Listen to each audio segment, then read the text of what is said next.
ou pode ser tempo corrido, 30 minutos com o professor e 30 minutos a candidata. Deixo a critério de vocês. Então, nós vamos começar com a doutora Célia Regina Carneiro Ximenes, da Universidade Federal de Pernambuco. Doutora Célia, muito obrigada pela presença na banca, por todas as contribuições, pelo tempo despendido aí na análise da Aninha.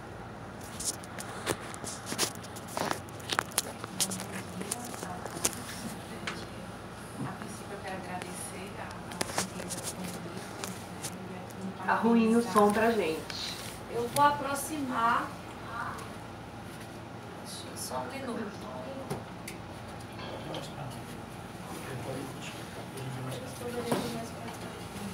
Não, mas o fio ele chega, porque ele está enrolado aqui, ó. Aí dá uma puxadinha. Pronto, chega. Aí pode ficar mais para lá, que eu acho que está aqui. Pronto, o fio chega aí. Aí vocês vão se repetindo. Fechar o microfone. Pronto, aí abre. Pronto, podemos começar. Um bom dia a todos. Eu quero aqui agradecer a gentileza do convite. É uma honra para mim estar aqui participando da banca de Ana, que é uma profissional que eu muito admiro, né? E também agradecer aqui a Leoridana, presente, a coordenadora aqui do MIPER, né? E aos orientadores, os orientadores de Ana, parabenizar pelo estudo. Né? É muito importante que a gente tenha a mensuração mais objetiva e que tenha, como a própria Ana falou, um novo olhar, né? Diferenciado, mais objetivo para essas medidas. Muito embora seja difícil, né, mensurar um grupo tão heterogêneo, né, é difícil fazer pesquisa em oncologia, são tantas perdas, né, e mesmo assim, dentro desse resultado aqui do texto de Ana, eu vejo um cuidado muito especial na escrita dela, uma escrita gostosa, né, de ler. E assim, eu quero parabenizar a princípio pela maneira como você discorreu o texto, né, com muito cuidado na elaboração de seus parágrafos, né, e trazendo aqui um conteúdo muito rico para a fonoaudiologia, né, que com certeza vai trazer, né, resultados e contribuições imensuráveis. Né. E aí, quando a professora Beth falou lá do título, eu acho que houve uma mudança. Eu queria saber um pouco, a princípio, sobre isso, para poder discorrer um pouco mais aqui. Aí, Ana, você pode falar, eu vou fazer as perguntas que eu achar que são devidas, você pode responder, né, ao longo do... Então, o que foi que houve uma mudança com relação ao título da... Isso, inicialmente a gente ia realmente delimitar e diferenciar dois grupos de pacientes com prisma e sem prisma. Então, por alguns fatores e ao longo da pesquisa, decidimos que seria mais viável se a gente realmente colocasse uma dor entre dois pacientes. Você interromper um pouquinho? Não está ouvindo? Pode. Talvez seja melhor, aí a gente perde, talvez seja melhor fazer 30 minutos corrido, porque senão a gente vai ter que ficar trocando o microfone e a gente acho que vai ter um tempo grande, né? Vamos fazer Que a gente... Vamos fazer assim. Peraí, eu acho que a gente podia... Dá para chegar mais perto. Vem, Ana, o microfone no centro. Vem, Ana, tá? Eu acho. Eu acho que é porque o gato tá puxado, não dá. Mas eu venho aqui. Pronto, mas eu aí pode aproximar mais. Estamos aqui juntinhos. Pronto, aí a gente coloca Deixa aqui. O que acontece, inicialmente a gente realmente ia trabalhar dentro desse grupo, pacientes que apresentaram prisma e não apresentar prisma. E a gente faz resultados, quando a gente teria como parâmetro, a gente fazia a avaliação com a mensuração do paciente, essa abertura máxima do boca, e a gente observa que não existe essa correlação com as medidas da cinematografia. Então, quando a gente chegou à conclusão que seria mais viável a gente fazer de novo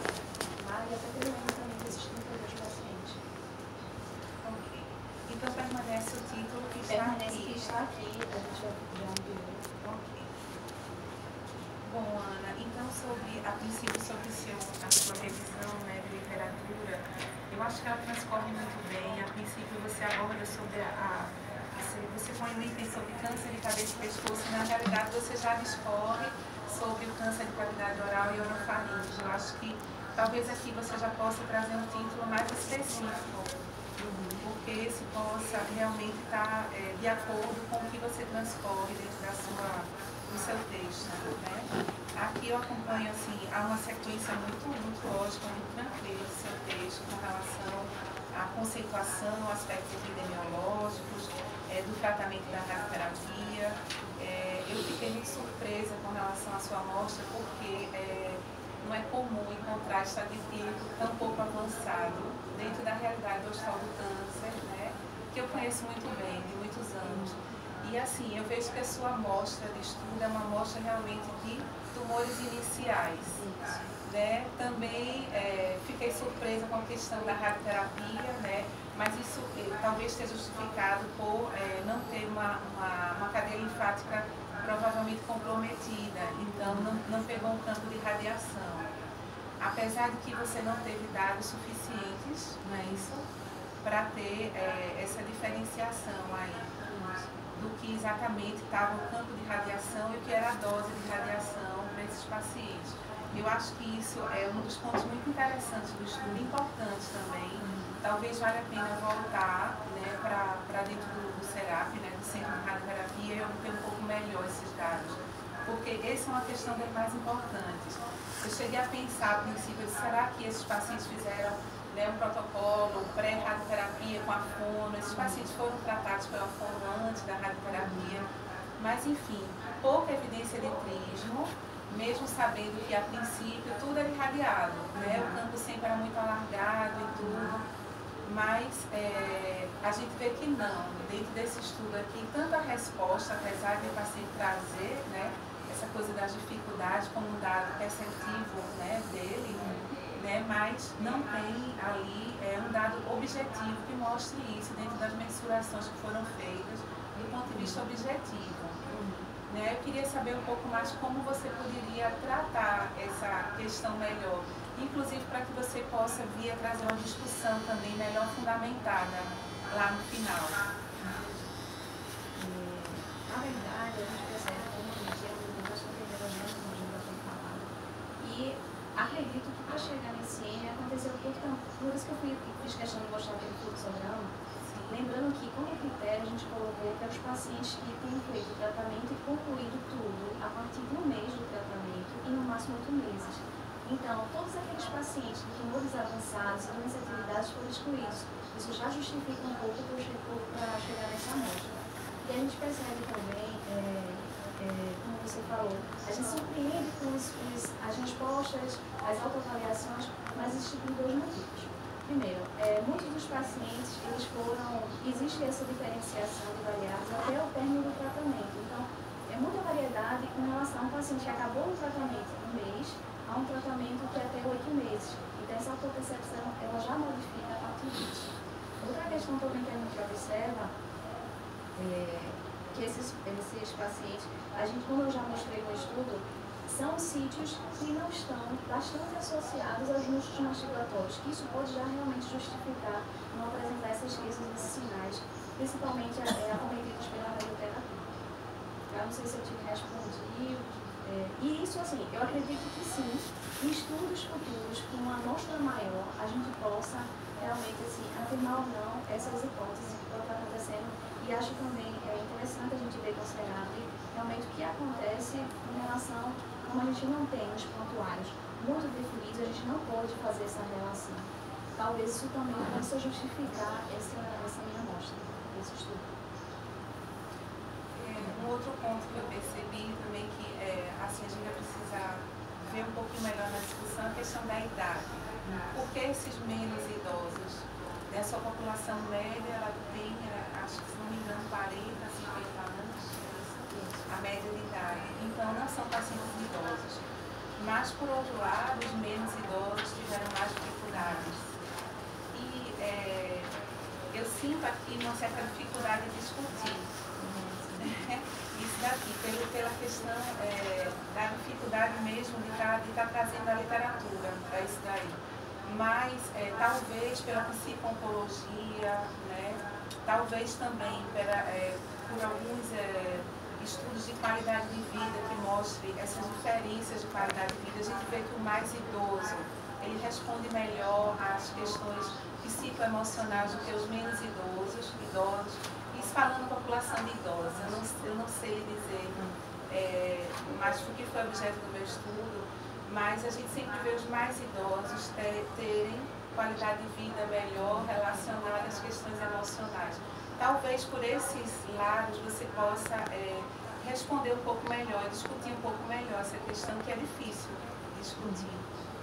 Então eu acho que pela psicologia, pela qualidade de vida, sabe? E gerar atenção. Gostei muito de você ter falado a questão é importante uma avaliação multidimensional desse paciente.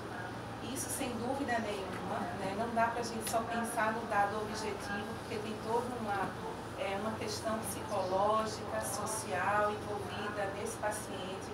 No pós, você trabalhou no pós, como é que eu vou dizer, numa distância muito pequena do pós-operatório ainda. Então, efeitos agudos, ainda tem alterações, dessa questão do estigma da doença, tudo que está carregado ali, né? Mas que eu acho que por esse lado você pode conseguir explicar melhor e trazer a literatura para a sua discussão. Porque aí eu senti falta desse ponto, né? Que foi um dos pontos mais difíceis. Né? E aí, dentro da questão também do uso do cigarro, por que o uso do cigarro, né, trouxe essas diferenças? Aquele que fuma, ele tem maiores dificuldades nessa questão. E aí, talvez também estudos eletromiográficos que mostram a questão de hábitos orais, eles possam estar também mostrando que esses hábitos em pessoas que têm, né, o hábito, ele tem alterações, né, por ações, como eu dizer, nervosas maiores pelo hábito, pela manutenção de boca fechada, isso se referindo a diversos fumos, né, o charuto, o cigarro, o cachimbo, enfim. Então, existem estudos aí que talvez acho que você possa estar trazendo para o seu estudo, e aí mostrando que essa correlação. Aí eu senti falta de você discutir com a literatura também, isso daí, que não era um dado muito, eu não sei se você, o que você acha sobre isso? Seria realmente assim, porque como a gente não focou nesses achados, mas acho que a gente poderia realmente discutir um pouco, procurar na literatura algo que justifique isso. Quando eu li os seus resultados, eu fiquei realmente muito curiosa, né? E aí é o momento que você começa a pensar, né? E aí eu senti realmente que falta um pouco de amadurecimento nessa questão da discussão. Eu acredito que a questão fisiológica possa justificar bastante. A gente poderia trabalhar em cima disso também. Exatamente. Responder por essa parte. Isso. Esses foram os pontos assim, principais que eu acho que vale muito a pena você discutir aí nesse final.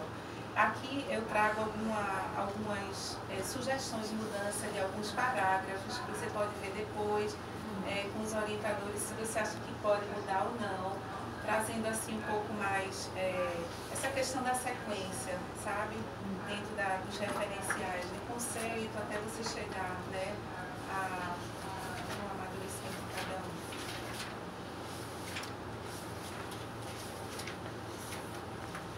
Com relação à percepção do paciente, me trouxe muito essa questão do momento do paciente no pós-operatório, né? Ou mesmo depois as cicatrizes, a questão das mobilidades secundárias a isso, né? Que a percepção do paciente ela é totalmente, né, diferenciada, até de medidas objetivas muitas vezes, mas que seja muito importante realmente a gente aprofundar esses dados, como você trouxe no seu estudo, né, com protocolos validados, né, exemplo do que você usou, né, do índice de desvantagem de fala, que foi bastante pertinente para o seu estudo. Eu acho que isso é um lado extremamente importante, a gente está vendo a percepção, entendo muito a sua dificuldade de ter trabalhado com isso, né, com os pacientes, porque pela questão da compreensão mesmo do que está sendo perguntado, né? Mas aí, talvez essa questão aí de toda o que repercute, né, nas cicatrizes do paciente, que é heterogêneo, alguns vão ter mais, outros vão ter menos, né? Isso daí é difícil você estar mensurando num grupo tão heterogêneo, né? Mas eu acho que pode ter uma resposta por aí.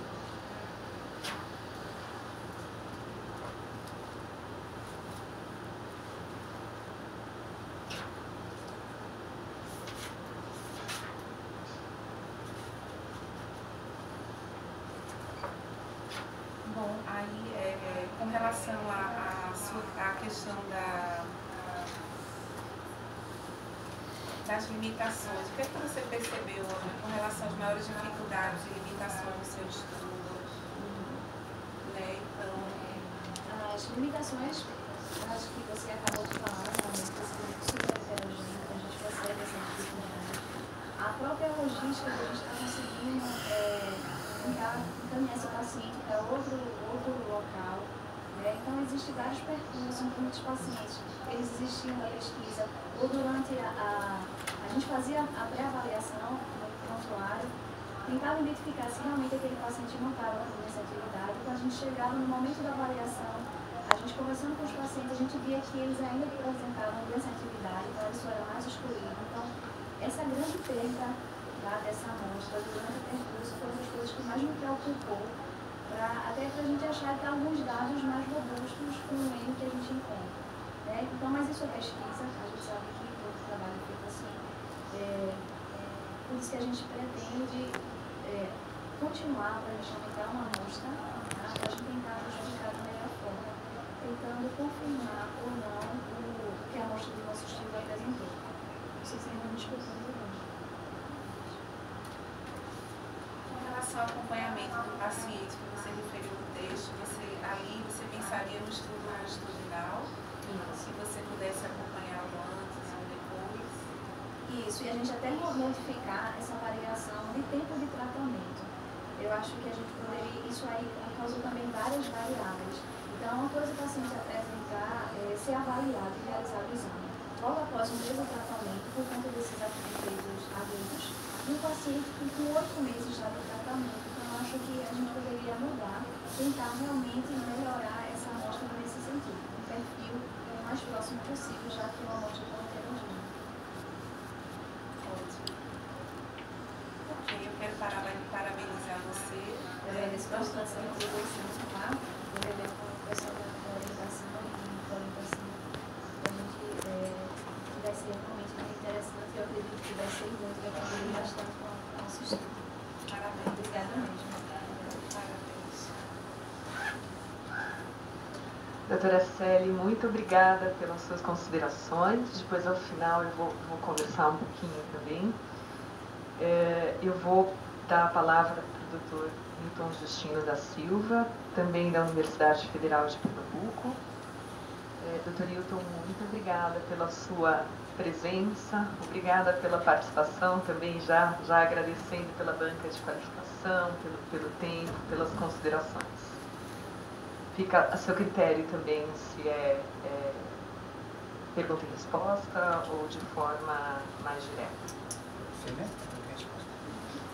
Bem, bom dia, eu quero agradecer o convite da doutora Elizabeth, doutor Leandro, doutor Jorge Mário, e a você, mestranda, Ana. Quero parabenizar não só você pelo trabalho, mas a doutora Leonidan também por essa parceria interinstitucional. Dizer que fico muito feliz de estar aqui e feliz mais ainda de um trabalho que foi feito lá dentro do laboratório. Eu acho que essa é a nossa função enquanto instituição pública, acolher a quem se encanta pela a questão quantitativa do sistema cinematográfico. Então, eu fico muito feliz de ter recebido vocês e de ter contribuído de alguma forma. Porque o doutor Leandro também foi realizou no nosso laboratório. E isso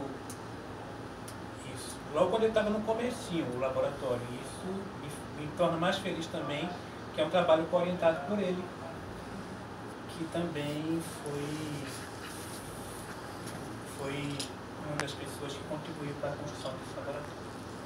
Eu quero elogiar os seus agradecimentos, eu acho que é muito bom agradecer, sempre bom agradecer da forma que você agradece e que mostra que a gratidão me parece que é uma das suas características, e isso para o pesquisador é muito bom também. Eu vou começar do seu resumo, eu tenho algumas dúvidas, Ana. Alguns termos que me parecem talvez fiquem mais claros para quem for ler. O primeiro termo deles é a questão do que você chama de medida de desvio. A medida de desvio para mim me parece estranho, porque a eletroquinematografia ela vai te dar amplitude, velocidade e simetria. Talvez essa medida de desvio não seria uma investigação da simetria que vai me dar um desvio ou vai me dar uma simetria. Não sei se quando a gente pensar uma tradução dos seus artigos, medida de desvio fique um termo que não seja bom de traduzir, que não seja muito adequado. Veja só, eu que trabalho com isso, achei estranho. Imagina quem vai ler o artigo de vocês e vai traduzir com certeza. Então, não sei se a medida de desvio me faz lembrar. Na verdade, o que vocês queriam era observar a simetria do movimento de abertura mandibular durante a fala. É isso? Isso. E aí que isso provocar para o lado direito ou para o lado esquerdo, do que a gente poderia ter utilizado como desvio. A minha sugestão é que vocês não usem medida de desvio. Usem medida de simetria. Né? Então, o que eu investiguei aí, um dos objetivos foi investigar a simetria do movimento mandibular durante a fala. O que é que essa medida vai me dar? O que é que esse estudo, na verdade, vai me dar? Ele vai me dar, talvez como resultado, um deslocamento da mandíbula para a direita ou um deslocamento da mandíbula para a esquerda. E isso pode me dar uma assimetria de movimento. Tu acha que fica melhor assim? Não sei se era isso que vocês queriam. É nesse sentido, sim. É nesse sentido, não é isso? Nesse sentido, sim. Esse deslocamento, ou durante a abertura e no fechamento, se existiria esse deslocamento da direita para a esquerda. A gente utilizando a palavra desvio.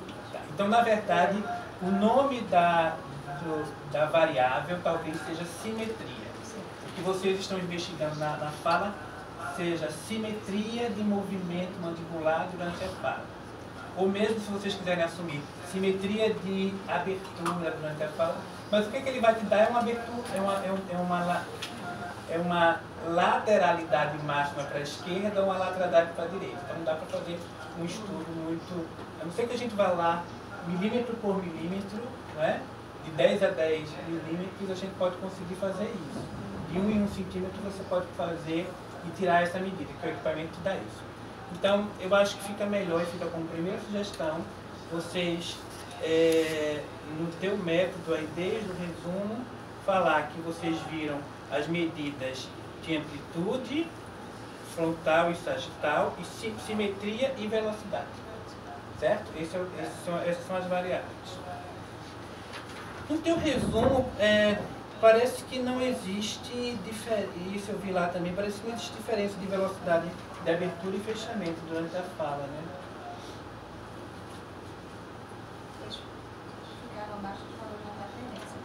Deixa eu te fazer uma pergunta. Alguns pacientes, eu acho que uma minoria teve esvaziamento cervical. Me explica um pouquinho esse esvaziamento. Seria a laringectomia? Não. São pacientes que apresentam tumores iniciais. Como eles não têm riscos de metástase, então não é necessário fazer o esvaziamento cervical ou profilático ou até mesmo com doença. Onde e aí eles retiram essa musculatura, dependendo de qual nível, pode ser do nível 1 ou do nível 5, que são mais realizados em pacientes de tumores avançados, em tumores T3 e T4, que não é o caso da maioria da amostra. E foram quantos pacientes? Acho que 7? Que apresentaram não apresentaram esvaziamento. A minoria. A minoria. Não apresentam esvaziamento. Porque no trabalho do Leandro, seu orientador, a gente observou justamente essa medida da deglutição, dessa compensação, mas ele foi laringectomizado. Então, quando você falou justamente cervical, como eu não sou da área, aí eu fiquei em dúvida, meu Deus, será que nesses pacientes o acometimento e os desvios não seriam maiores? Porque eu notei que vocês focam muito na questão do músculo masseter e da ATM, que eu vou comentar um pouquinho mais adiante. Mas eu acho sim que essa região é uma região importante para observar o movimento. É uma região importante. Então, talvez em um estudo de caso, comparando um caso que houve esvaziamento ou não, ou parear isso, me parece que foram 7, foram 9.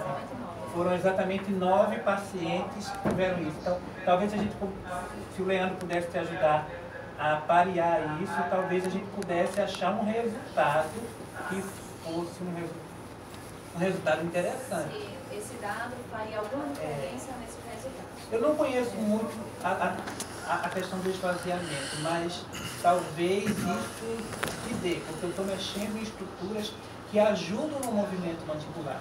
E às vezes, Ana, sabe, se você for se aventurar por essa área de movimento mandibular,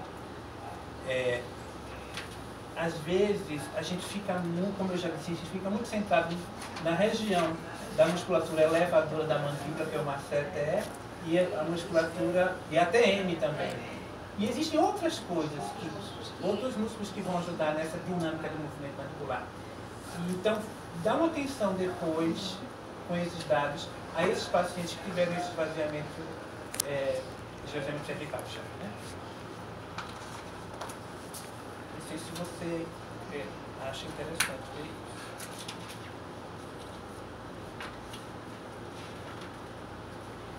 Lá na tua página 3 da introdução, eu estava escutando a professora Célia falar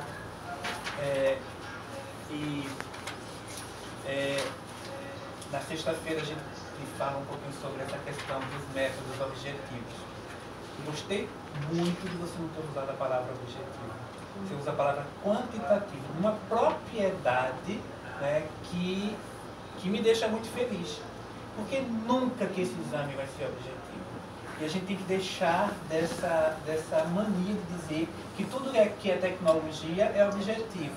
E você usa a palavra quantitativo do começo ao fim, né, sem dar essa importância da objetividade disso. E a gente conversava disso sexta-feira, numa palestra que a gente estava sobre a questão de como as pessoas têm um ledo engano que isso. Já relaciona exames experimentais. E aí a Célia fala que também você comentou aqui da questão dessa avaliação mais multidimensional. É isso mesmo. O exame ele te dá, e você coloca muito bem na sua apresentação, ele é um complemento. Ele é um complemento. Ele te dá uma outra forma de observar esse paciente. E me parece que você usou isso muito bem na sua discussão. Você teve um olhar, que acrescentou um olhar que você já tinha. Porque a tua experiência, ela valeu muito mais na questão da discussão. Ajudou muito a tua experiência, mas o dado, você usou o dado de uma forma que a gente quer que as pessoas usem em trabalhos que são oriundos do laboratório, que sejam dados complementares, que eles ajudam a completar o raciocínio, porque não é todo mundo que vai ter eletrognatografia, mas você tem que ajudar quem está lá na ponta, o fonodólogo que está lá na ponta, que trabalha com ele, de entender isso, entender essa questão. Eu não entendi muito bem, mas me parece que você tinha feito os movimentos bordejantes, ou seja, abrir a boca, lateralizar, sem fala. Você tem esse dado? Tem mesmo. Ótimo. Temos, mas a gente não... Que eu ia cobrar isso aqui. A gente não focou isso até porque, como você percebe, a gente não usou todas as medidas para avaliar. Você conhece sobre o assunto, mas infelizmente a gente observou que muitas das medidas não saíram quando a gente foi fazer essa avaliação. Não saíram, eu acho que foi uma dificuldade. Mas me parece também que a desistência de colocar é porque isso não bateu com a questão da antropometria. Isso. A gente não conseguiu correlacionar com a cabeça. O que tem isso de interessante? Você fez antropometria oral, certo? E viu que isso não bateu. Me fez falta a avaliação dos movimentos bordejantes, que seriam movimentos sem a fala, sem a mastigação, porque eles poderiam ser comparados com os movimentos durante a fala. E talvez, como vocês têm esses dados, vocês usam isso para cruzar. Então, eu lembro quando a gente sentou certa vez, você estava vendo lá, e a preocupação de você e o professor Leandro, quando vocês estavam me mostrando um pouco de resultados dessa não paridade com a questão da paquimetria, da antropometria oral. Mas pensa o seguinte, eu tenho pacientes que, como você já falou, a fala é muito dimensional. Mas assim, eu tenho pacientes que têm essa alteração, tem um monte de assimetria, faltando muito os meus trabalhos em observar assimetrias, e talvez a antropometria facial e não a oral te daria dados muito interessantes. Porque os movimentos bordejantes, me parecem, eles podem não ter relação com a antropometria oral, mas com a facial sim. Quando você diz que foi um paciente que fez uma glossa, eu fico pensando, eu que sou da motricidade orofacial, fico pensando em olhar esse paciente e observar a antropometria facial dele. E que resultados teria nos movimentos bordejantes? Porque se houve, por exemplo, uma cirurgia em que eu tenha a perda de uma parte da mandíbula ou da língua, isso, na minha opinião, se eu for estudar aquele caso, vai me dar uma assimetria na fala, mas antes houve uma assimetria na questão do movimento bordejante. Diversas compensações. As diversas compensações. Então, eu acho que talvez um trabalho anterior, que você tem esse dado, um trabalho anterior mostrar para a gente como esses movimentos bordejantes se comportaram. Né? E aí vocês têm uma riqueza de dados muito interessante. Se isso ajudar para fortalecer os artigos que vocês vão mandar, ótimo. Porque você tem como justificar o quanto essas alterações, primeiro, antes de alterar os movimentos da fala, elas alteraram os movimentos da mandíbula. Não é? E aí tem várias relações, várias variáveis que você pode fazer. Então vamos lá para o objetivo, na página 4. Descrever, ou geral, a amplitude de abertura. Aí eu coloquei, será que aquela vírgula de lateralidade? Não é amplitude de lateralidade, não. É a máxima lateralidade durante a fala, não é isso? O máximo deslocamento durante a fala. Então, talvez se fosse descrever amplitude, simetria e movimentos dos movimentos mandibulares durante a fala. Eu gosto, não sei se você acha que simetria é uma palavra mais adequada. Né? Sobre o que a gente discutiu já. A palavra desvio, não sei nem se ele vai ter desvio, né? Talvez no máximo seja os possíveis deslocamentos. Desvio para mim é muito patológico. Então, vamos colocar as medidas ao que ela vai me dar. Então, talvez seja descrever amplitude, simetria e velocidade dos movimentos mandibulares. Tá? O resultado desta medida, eu sugiro que você não use que sejam desvios, mas sim máximos deslocamentos durante. Tem um grupo italiano que trabalha, a professora Sérgio comentou sobre a eletromiografia, que ele usa a eletromiografia somente na região do masseter e do temporal anterior, e eles fazem uma medida que é uma medida, uma variável de deslocamento. Então eles pegam a medida temporal do lado anterior com a medida do masseter. Então eles chamam isso muito de deslocamento. Então parece que deslocamento para essa região é a palavra melhor a ser utilizada.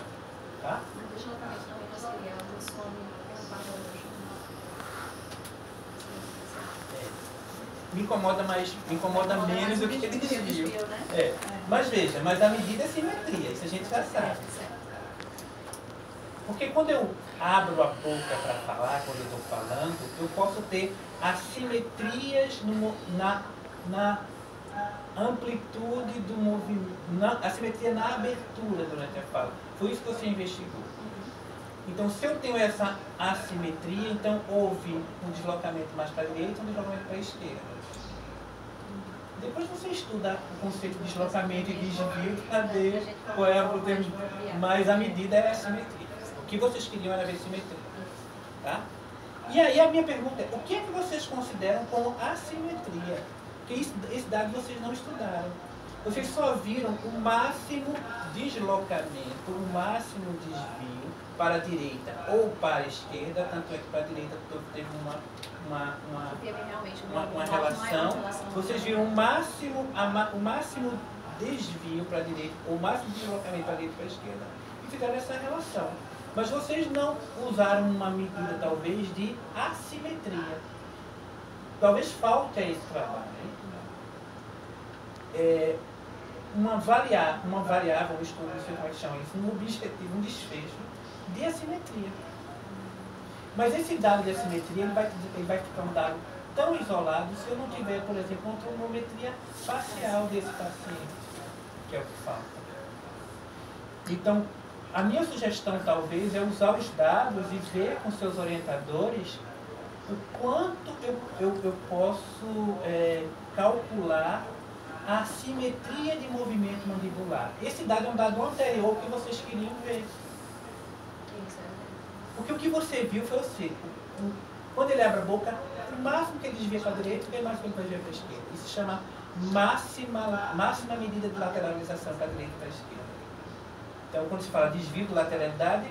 Seria isso mesmo, essa simetria que se desvia. Pronto, olha, você está usando a palavra simetria agora.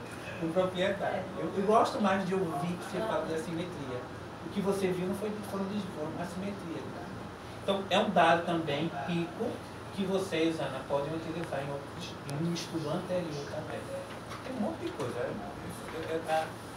Eu gosto da tua revisão bibliográfica, porque você começa a falar de câncer. Adorei ler sobre isso. Epidemiologia, tratamento cirúrgico, trismo, radioterapia, quimioterapia, sequela. Aí vem de fala. Aí, não sei por que cargas d'água falar de ATM. Estou brincando. Mas eu acho que é um pouco do trabalho da Bianchini, né? Bianchini foi pioneira nisso. Foi pioneira nisso. Me fundamentou bastante. Isso. Aí fala do eletrognático, e desmontagem de fala, né? Eu achei excelente. E os estudos também realizados no laboratório. Da fisiologia também me fundamentou bastante. Que era com Parkinson, com rinite alérgica, mas assim, envolvendo também... Um com Parkinson e com rinite alérgica. Totalmente diferente. Mas agora temos um... Mas aí foram inspiradores. Vamos lá. Lá na página 23 do teu método.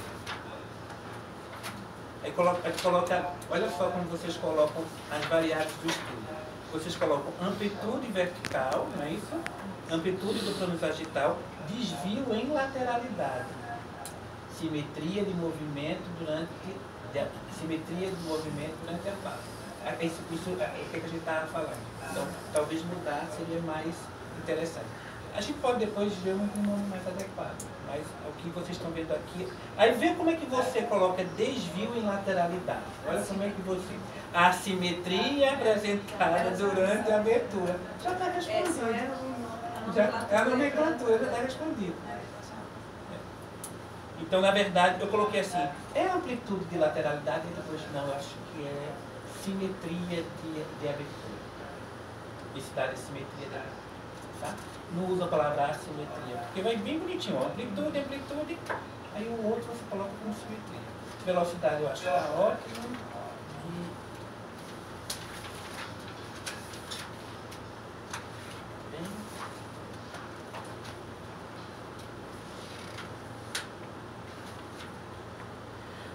Eu acho que você já respondeu isso, Ana, quando você fala de mensuração da abertura de boca, na página 28. Aí você coloca, para a definição da presença de trismo, considerou o ponto de corte a medida de abertura de boca 40 milímetros. Isso foi com parquímetro, né? Com parquímetro você também viu lateralidade. Não, só para abertura. Não viu lateralidade. E foi essa que não deu relação com a Não tem relação com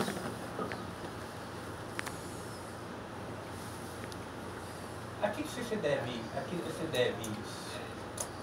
Essa não relação. O equipamento. Por não ter tido essa relação. Talvez o equipamento. Não sei que. Eu fico achando assim, ó. E tu coloca no ponto guinato aqui, né? Abaixo dos incisivos inferiores. Eu acho que ele tem uma relação, uma localização.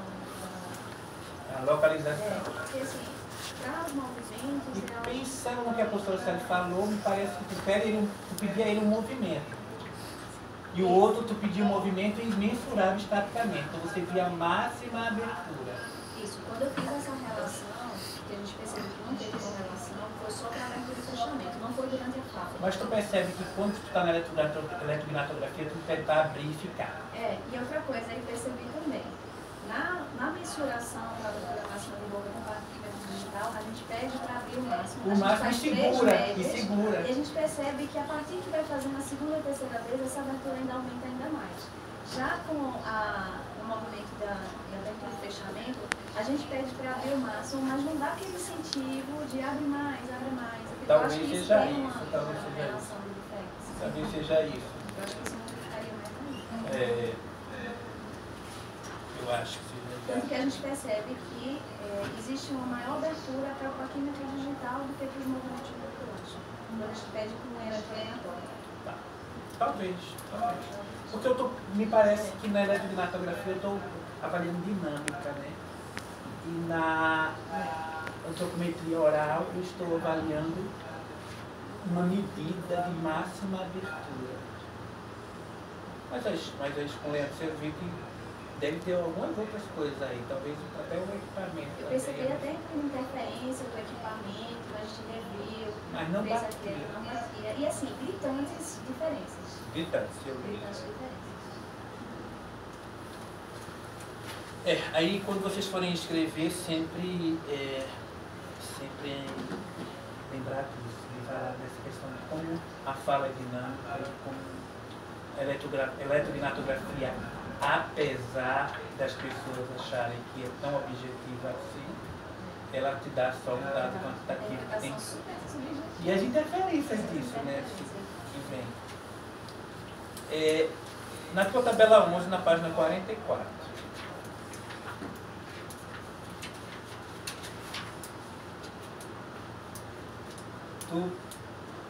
Olha só, eu falei tão mal da ATM e deu relação com a ATM aí, não foi? Estamos ATM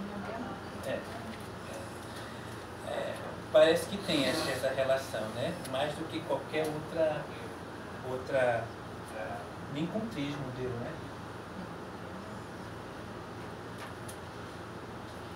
Na página 45, na tabela 12, quando você faz a autoavaliação da fala, as medidas de amplitude máxima, elas são, me corrija se eu estiver enganado, sempre, apesar de não ter dado significativo, mas são sempre menores em relação à autoavaliação negativa.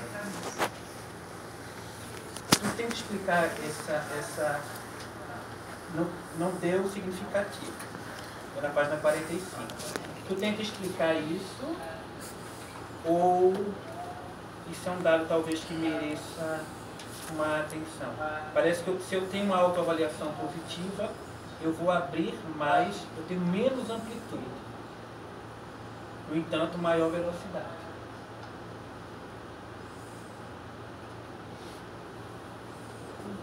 É isso? Olha só, né? Isso a gente percebe. Veja só, na página 45, eu tenho 6, 7, 7, 9, 31, 32. 1,55, 2,21, né? Essa é a média. Aí quando eu chego em velocidade, isso aumenta. Me parece que se eu tenho uma atitude mais positiva em relação à minha fala, eu preciso, não, isso não deu, mas deixa eu pensar se o menos fosse maior. Eu tenho uma menor amplitude, porém, eu tenho uma maior velocidade. É isso. Não, eu acredito que seja justamente por isso, né? Se a gente tem maior amplitude, a velocidade ela vai aumentar. Mas aqui não deu. Aqui não deu, ó. Vem na tabela 12. Eu tenho valores menores de amplitude, mas também eu tenho uma maior velocidade. Se eu tenho uma atitude positiva. Isso, pode ser por conta dessa amplitude diminuída que vai justificar esse valor, essa amplitude. Então me parece que a amplitude não é uma coisa tão importante. Assim, Não deu significativo. Para eu ser eficiente, eu não preciso abrir tanto. Eu preciso, ou pelo menos para me sentir melhor, eu não preciso abrir tanto. Vamos considerar que são pacientes que têm alteração, que fizeram cirurgias significativas. Mas para eu ser eficiente, isso é para pensar depois na terapia. Para eu ser eficiente, ou quando eu me acho eficiente, são aquelas pessoas que têm menor amplitude, porém têm uma velocidade maior. Aí isso pode gerar essa autoavaliação, percepção melhor do paciente, positiva. É tipo corrida, maratona e corrida de 100 metros. Depois tu pensa. Fazer essa relação. Não é? Eu preciso abrir. Mas não deu significativo, mas eu fiquei pensando em casa, fiquei namorando esses dados aqui. Estamos na discussão. Na sua discussão eu já falei isso, eu acho que você centraliza muito em ATM e músculo, massa muscular mascatrante. Tanto é que na página 48 você diz o seguinte: contudo, nesse estudo, no terceiro parágrafo, a segunda frase,